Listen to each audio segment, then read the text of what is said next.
মানুষ রাতের অন্ধকারে কিছু দেখতে না পেলেও পশু পাখি রাতের অন্ধকারে দেখতে পায়। এর কারণ কি? এর মূল কারণ হলো চোখের গঠন আর আলোর প্রতি সংবেদনশীলতার পার্থক্য। আমাদের চোখে দুই ধরনের আলো সংবেদনশীল কোষ রয়েছে। প্রথমটি হচ্ছে রড, এটি অল্প আলোতে দেখতে সাহায্য করে। দ্বিতীয়টি হচ্ছে কোন, এটি রং ও উজ্জ্বল আলোতে দেখতে সাহায্য করে। মানুষের চোখে কোন বেশি এবং রড তুলনামূলক কম। অন্যদিকে পশু পাখির চোখে রড অনেক বেশি, তাই আলো কম হলে মানুষ ভালো দেখতে পায় না, আর পশু পাখি অল্প আলোতেও স্পষ্ট দেখে।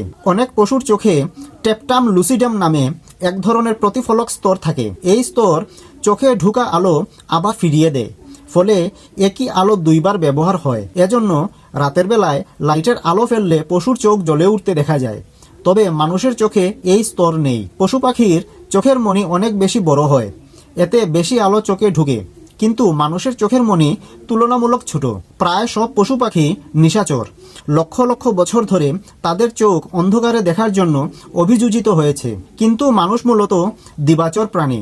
সহজভাবে বললে পশু পাখির চোখ অল্প আলোয় দেখার জন্য এবং মানুষের চোখ দিনের আলোয় দেখার জন্য তৈরি করা হয়েছে। তাই রাতের অন্ধকারে পশু পাখি দেখতে পায় আর আমরা হুচট খাই।